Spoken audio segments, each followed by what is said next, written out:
Arctic Circular.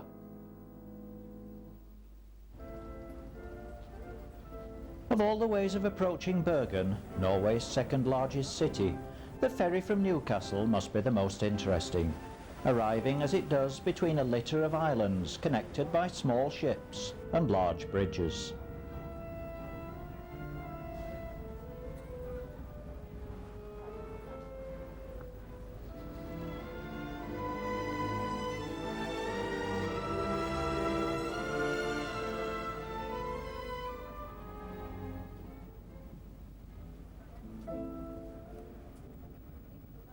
With its population of 223,000, Bergen can justifiably be described as one of Europe's most interesting cities. It's surrounded by mountains and picturesquely set around a busy harbour. Trolls are a fundamental part of Norwegian folklore and are now thoroughly commercialised.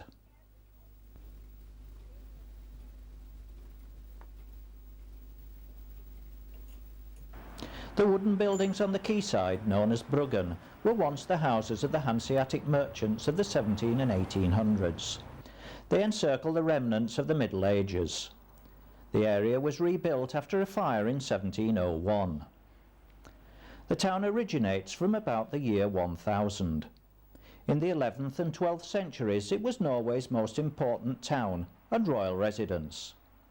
The town's foundation was commerce, mainly fish products, along with banking, insurance and shipping. The entire city is surrounded by fjords. Bergen is also a cultural centre with a university, business college and research institutes. As with all modern cities, there are pedestrian areas, fountains and pleasant parks.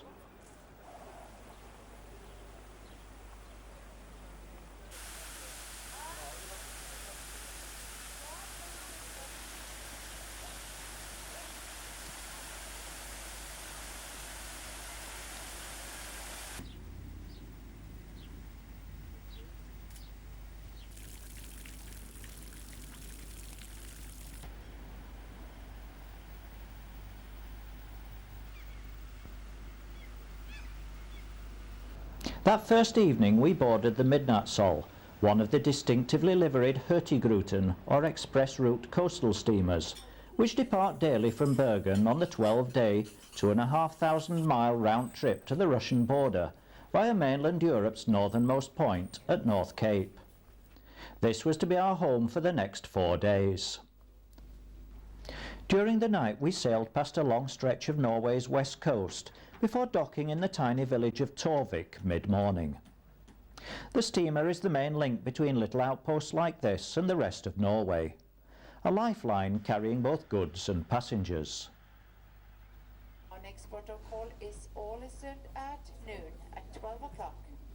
Meine Damen und Herren, neugehende Midnattssol ist jetzt zur Abfahrt bereit. Unsere nächste Anlaufstelle wird Alesund 12 Uhr. Never more than a few hundred yards from land, there is always something to look at from the panoramic lounges or open decks.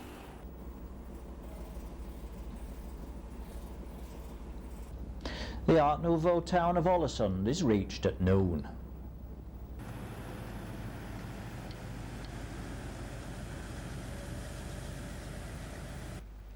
The town centre is on 3 islands, linked to each other and the mainland by bridges. From here there is a panorama from Axla, Ålesund's 189-metre-high town mountain, of islands and ocean, fjords and the Sunnmøre Alps. The town took its present form after a major fire in 1904.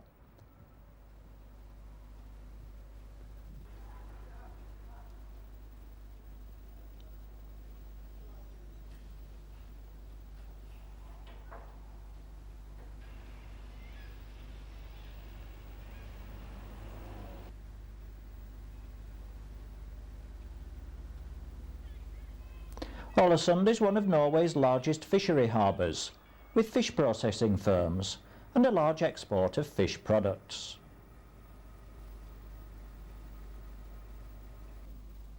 After a 3-hour stop, we continued northwards, with the scenery sliding past like one endless oil painting.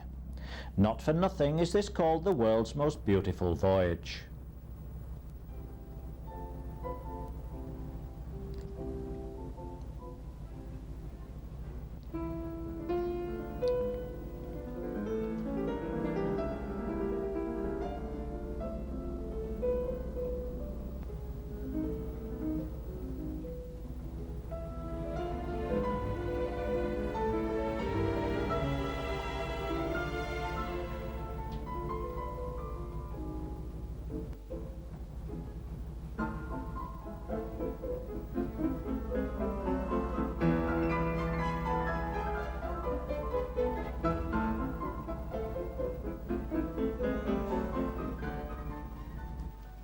At 6:30 in the evening we sailed into the jazz festival town of Molde, with its views of the Romsdal Alps.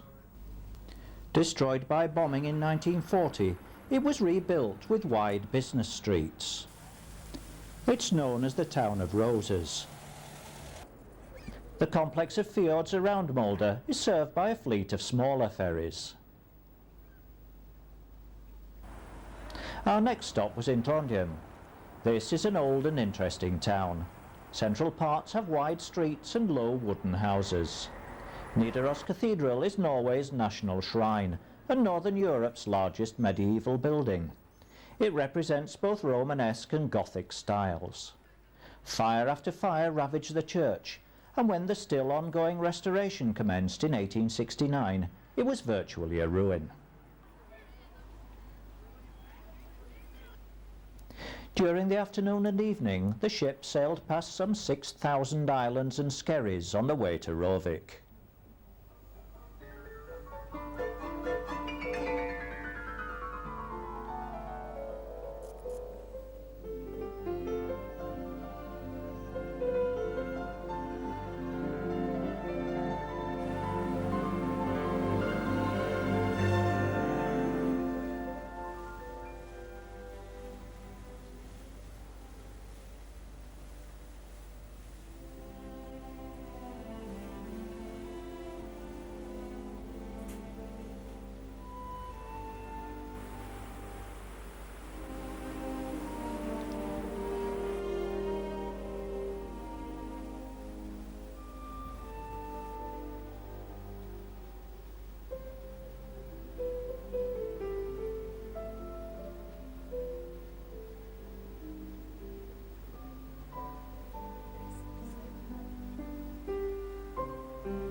At 9 in the evening we stopped for just under an hour, more than long enough to explore the tiny village on a small island where nearly all the buildings are of wood.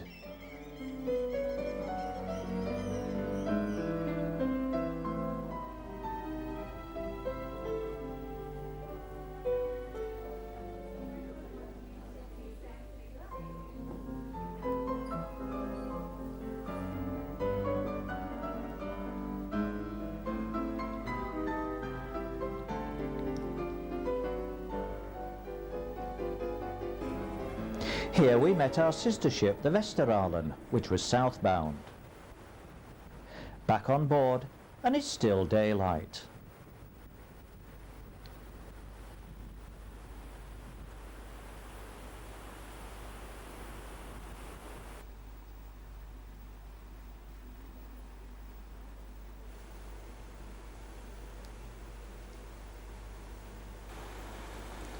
"10:30 p.m.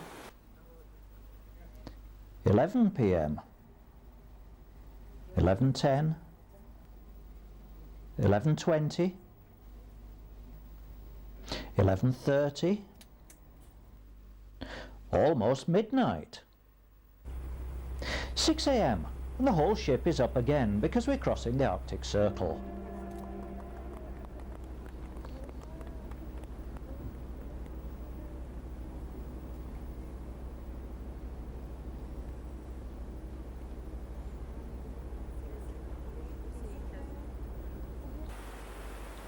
The early morning mist is spectacular, but we've now seen our last sunrise and sunset for several days.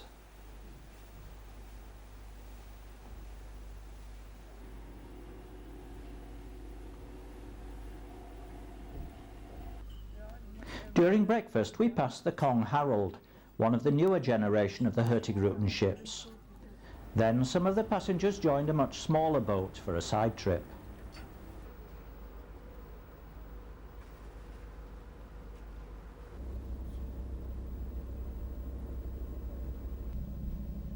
We stayed with the Midnattssol, following the mighty Bovers mountains.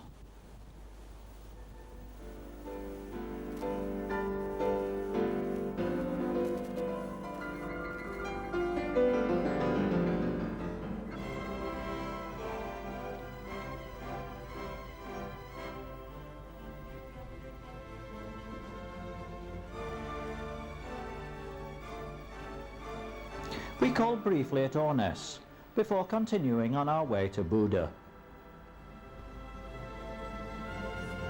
The further north we got, the better the weather became, and by now it was quite warm, not the least bit Arctic.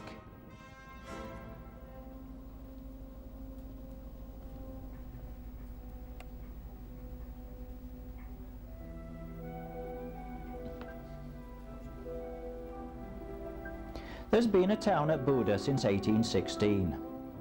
Destroyed in 1940, it's now a lively commercial centre with a population of 40,000. We were met by the little train and taken to the cathedral, one of the first in Norway to have a detached steeple, the subject of much controversy when it was built in 1956. The cathedral was built as a basilica in the Gothic style. A 12-metre stained glass window, 10 tapestries from Nordland and a rose window decorate the beautiful interior.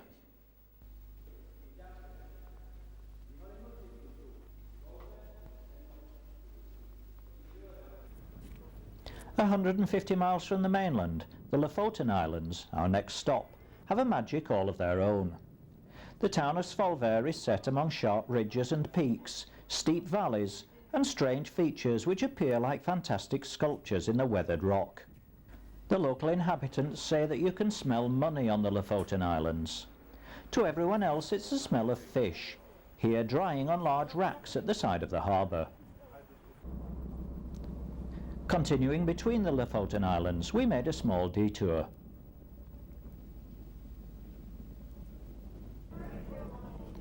With some ceremony, we were treated to the traditional troll soup, which turned out to be tomato and vegetable.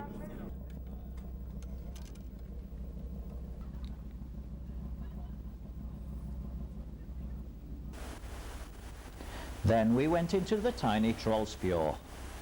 Barely a mile long, this is a nautical cul-de-sac, just wide enough to turn the ship round at the closed end.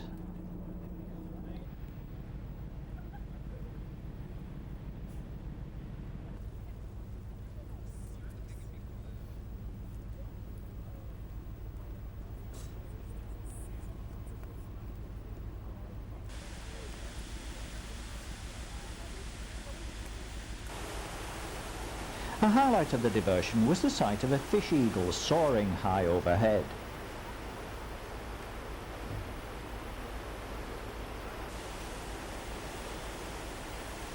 It's now very late. No midnight sun, but plenty of midnight daylight.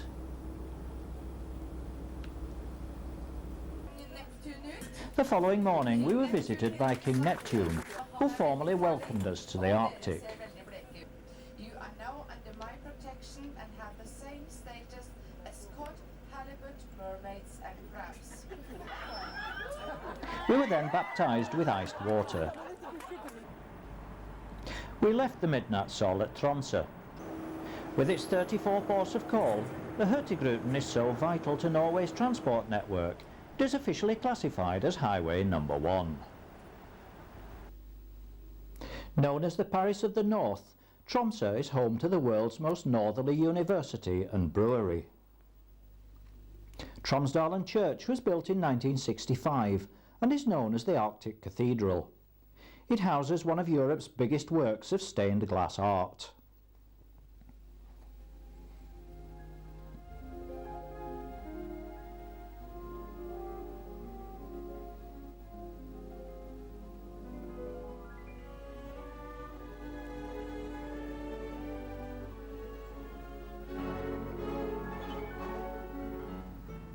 Tromso is the traditional starting point for polar expeditions, and the livestock on the local farm remind us that it really is the gateway to the Arctic. Nearby is a beach resort area, complete with caravan site.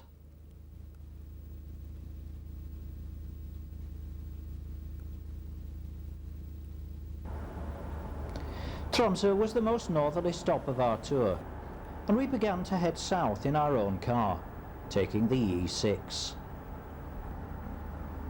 The alpine scenery was much greener than we expected, 300 miles north of the Arctic Circle. Lap or Sami souvenir shops dot the roadside. A side road took us to Malselfoss waterfall, 600 metres long with a drop of 15 metres. Below it is one of Norway's most bountiful salmon pools, and alongside the falls runs a 450-metre long salmon ladder.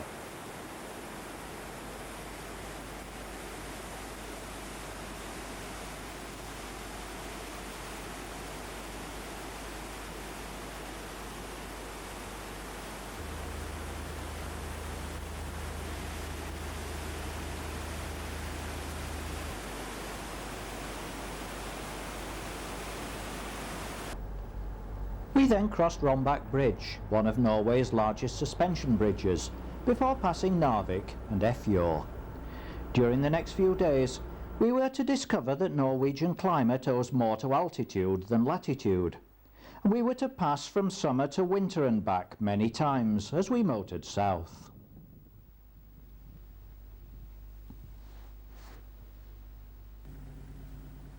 There's a watery gap in the E6 at Skabaget, where a 25-minute ferry ride is needed to rejoin it at Bogness, before driving along fjords, over mountain passes, and through tunnels before arriving in Fauske for the night.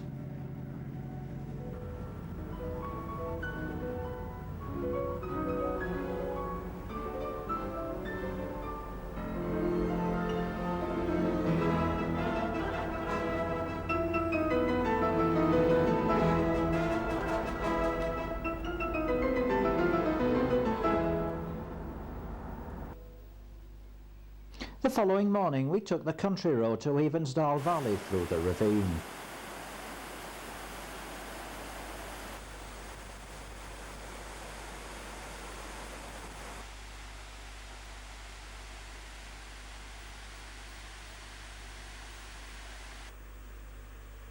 Norwegian country roads are dirt surfaced.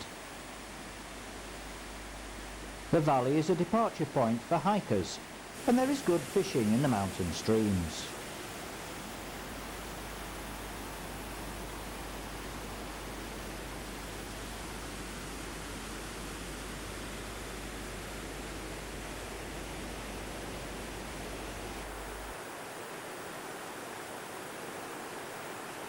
Back on the E6 at Saltdal Tourist Centre, a path leads into the valley along the foaming river to Junkedalen. The footbridges are not for those of a nervous disposition.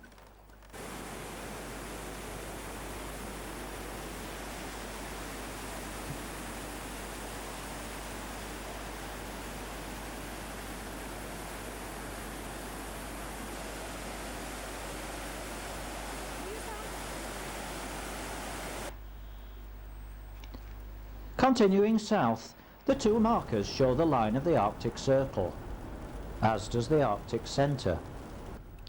The Arctic Circle is the latitude above which one can see the midnight sun in summer, and there is perpetual darkness in winter.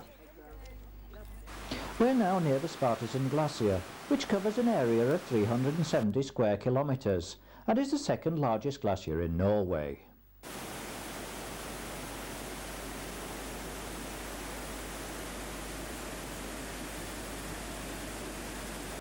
The mighty Laxfoss waterfall is a sight not to be missed.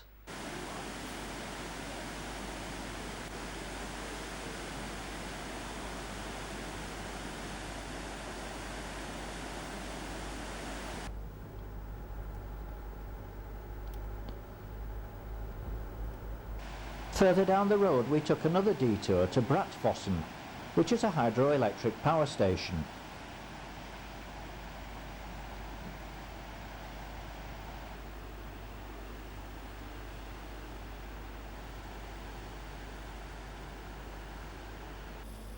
Another troll bigger than ever in the small village of Grong.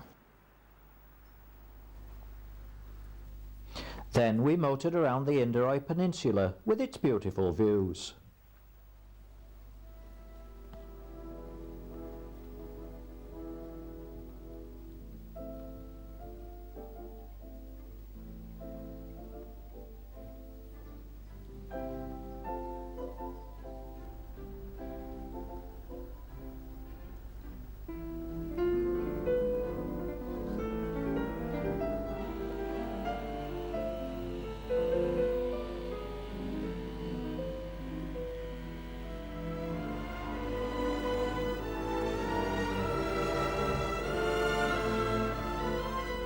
We took the back road through Stordal Forest to avoid the busy city of Trondheim and the unfortunately named small town of Hell.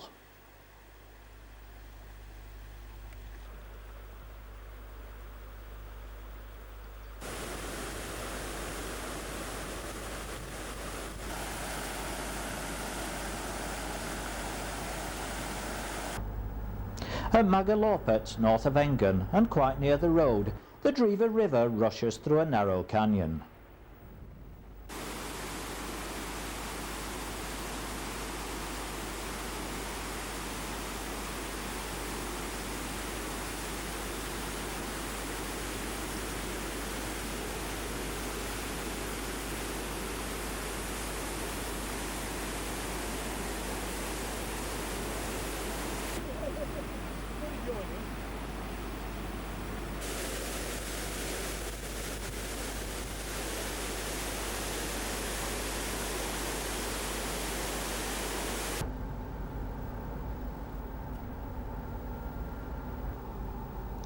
The E6 follows the river through a narrow valley, which opens out on a small Sami camp.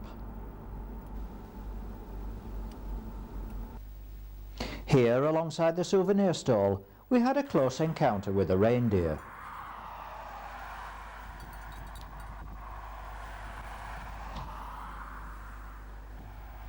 There was also an opportunity to study teepee architecture. Arfin's Bridge, dating from 1825, was once part of the old royal road across Dovre. Nearby is Dovre Grubben's Hall, the Troll King's Hall, with an enjoyable little museum. We stayed overnight in Dombas and walked around the little farmsteads.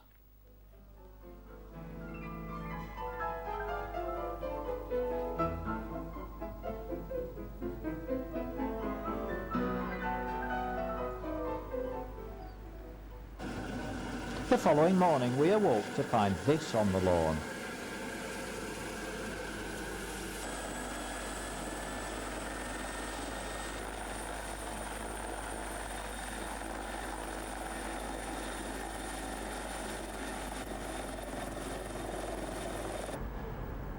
Just south of Dombas we finally left the E6 after 4 days and 832 miles.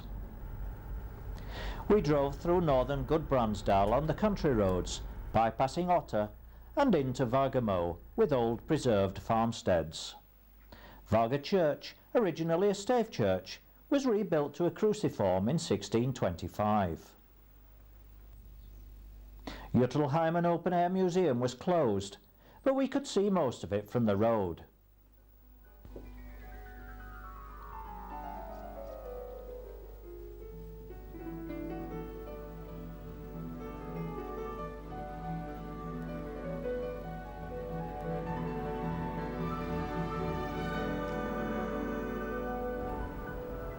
On then past Vagavatnet to Lomstave Church, which was rebuilt in the 1600s.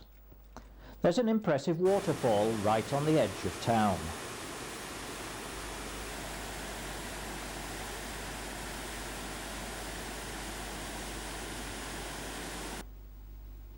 Halfway along Otterdalen is the Polfoss Hotel, named after the 59-metre Polfoss waterfall just behind it.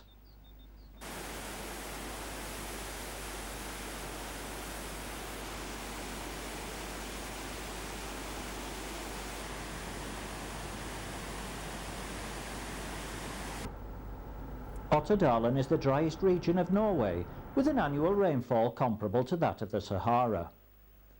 Highway 258 is a fine tourist road and has been designated an adventure road with special tourist facilities.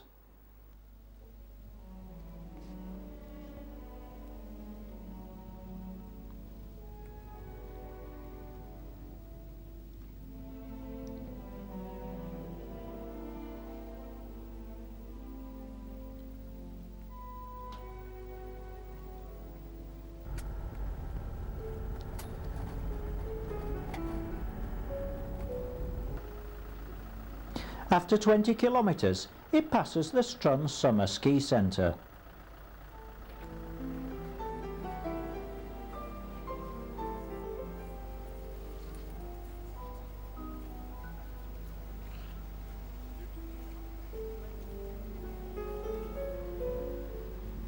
There's a superb view from Videsetta, then a dramatic descent past the Boldrefoss waterfall to Strunsvatnet.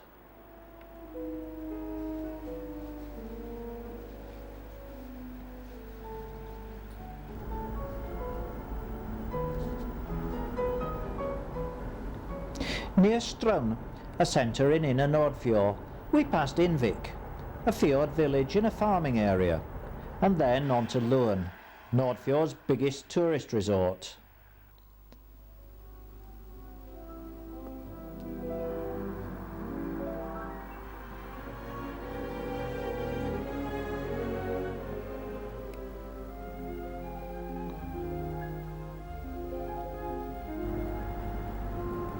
We passed Olden and on to Utvik, a pretty fjord village. After Utvik the road climbs steeply, with views back over Vikfjord, then twists in 6 hairpin curves through pine forests, down to Byrkjelo.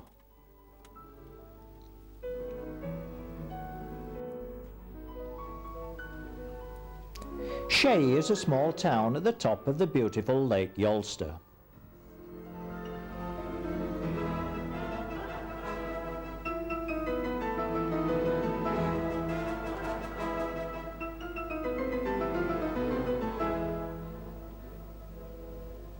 A new interesting road goes through 2 very long tunnels under the mountains to the Sognadal Valley.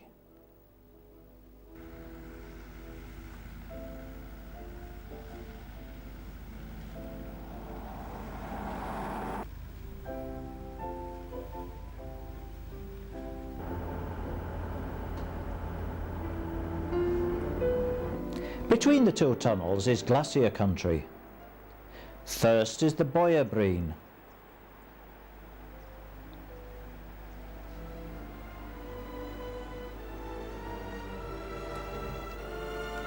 This is a branch of the mighty Jostedal ice field, as is the Sofellabreen a little further down the road.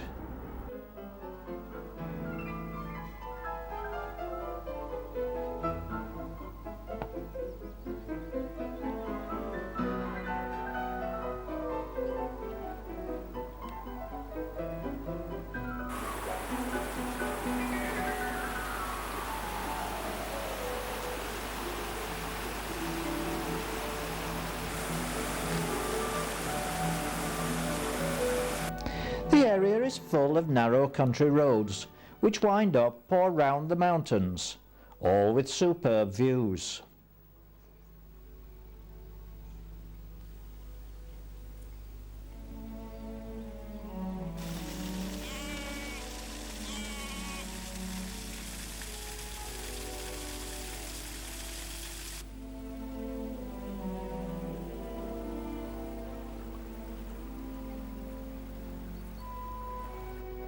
At the foot of the mountains is Fjaerland.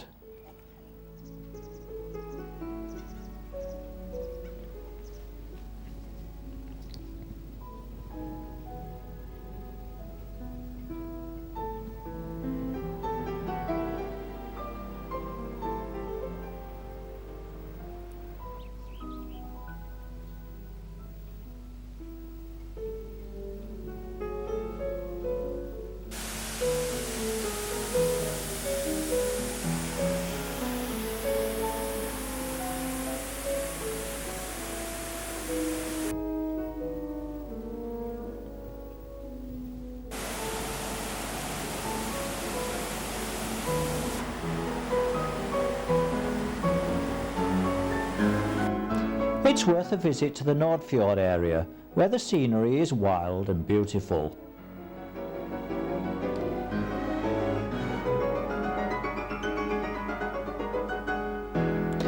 At Rygg, the high proportion of rugs buried at Gjemstad Church shows the link between place and personal names.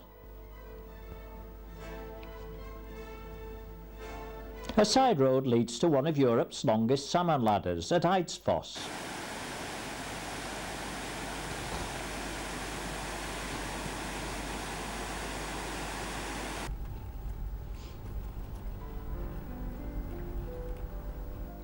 Leaving Skei, we drove along the Jolstavatnet and Holsavatnet with their beautiful reflections.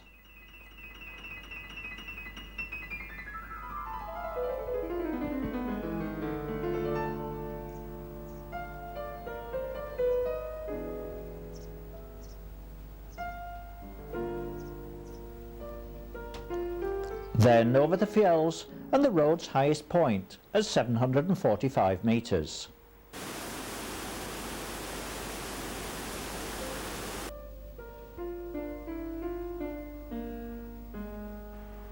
I've towed my caravan on a lot of roads, but never anything like the serpentine road through the romantic Bardal Valley, which has 9 hairpin curves.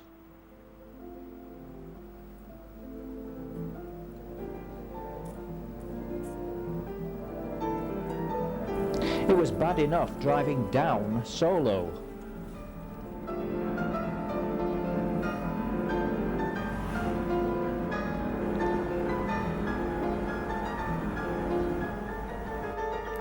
We then motored down the top of the Sognefjord to Dragsvik, where we caught the ferry.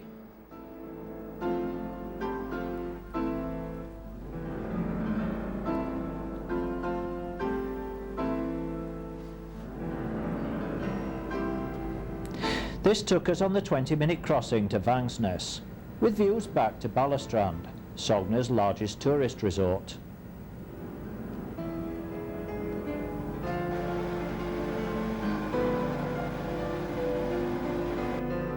Hoppestad Stave Church was built around 1130 and has, in spite of enlargements, kept its original form. We then climbed from the valley of Vikseroy to the top of the hill, with views of Vik and the Sognefjord, with the Jostefon glacier in the distance.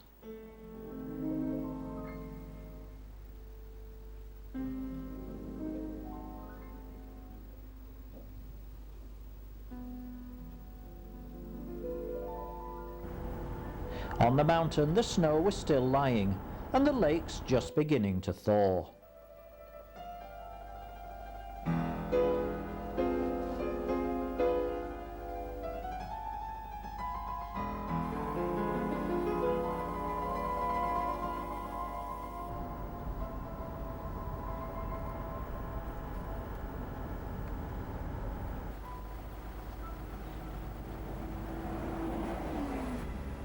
Down the other side, passing waterfalls on the way, we came to the majestic waterfall at Tvinde.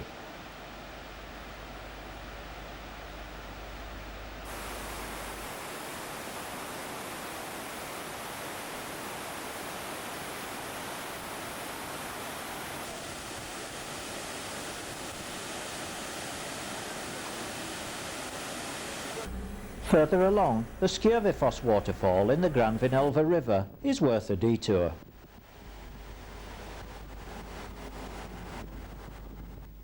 Then on, around Granvinvatnet and Granvinfjord. A vatnet is a lake, and a fjord an arm of the sea, though the coast is so convoluted you often can't see the difference. Now down to the Hardangerfjord and the pretty little village of Norheimsund.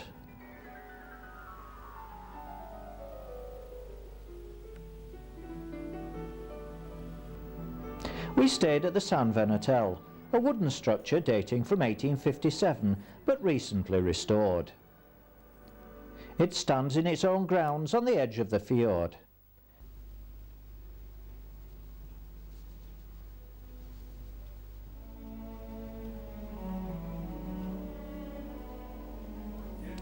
Despite the restoration, this traditional hotel has lost none of its old-style charm and character.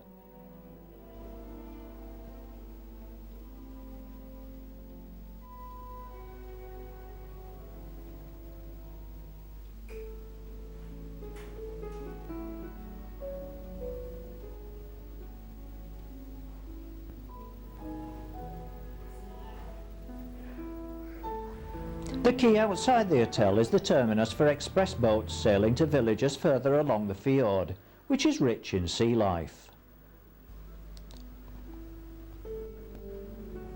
Steinsdalfoss has a path running behind it, giving some unusual views of Norheimsund.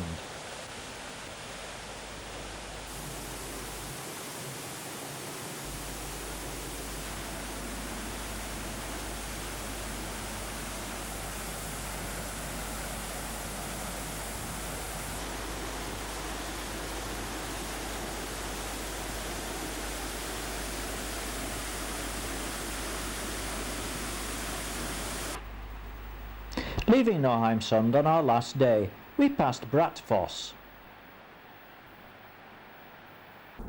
Then it was a 2-hour trip back to Bergen, where our journey started. A journey covering 16 days, 2,000 miles by coastal steamer and 2,000 miles by road.